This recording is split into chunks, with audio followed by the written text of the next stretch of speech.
guys, welcome back to Lensday Wednesday. As promised in last week's episode, a totally and utterly amazing piece of glass to come up this time.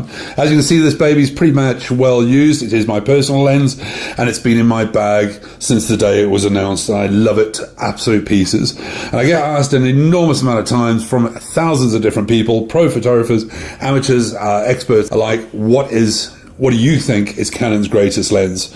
And it's quite simple. It is this, the EF 24mm F1.4 L Mark II. So good is this lens, I had it tattooed on my forearm. As you can see, the sub-wavelength coating there, the UD elements and the hand ground spherical elements all put in there. From the day I started shooting with this, I just realized this is purely absolute magic. There's something about it, you can't describe it. It's not incredibly sharp at the edges of the frame. At 1.4, it's diabolical. Anything off the center is completely soft, but the backgrounds get blown out. It is so silky and smooth in terms of that soft blurring of the background. It's the first choice for a lot of photojournalists. It won a stupendous amount of images in World Press Photo was shot on this particular lens.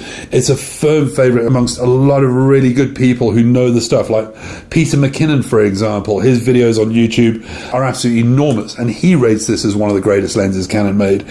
In my humble opinion, it is quite simply that. There are lenses that are sharper, there are lenses that are smaller, lighter, faster, up the wahoo. There's tons of different options out there, but there's nothing quite like this. It's an instant and utter love affair. The second you start shooting with this, you'll realize what all the hubbub is all about. Can they do better? More than likely.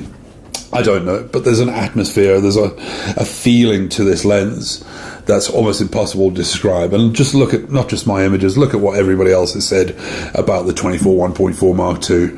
It is truly and utterly spectacular. One of the finest pieces of optic I've ever used in my entire life. And I've shot with all the different brands out there. It's not cheap, but then it is the best you can possibly get. Anyway, as always, thanks for watching.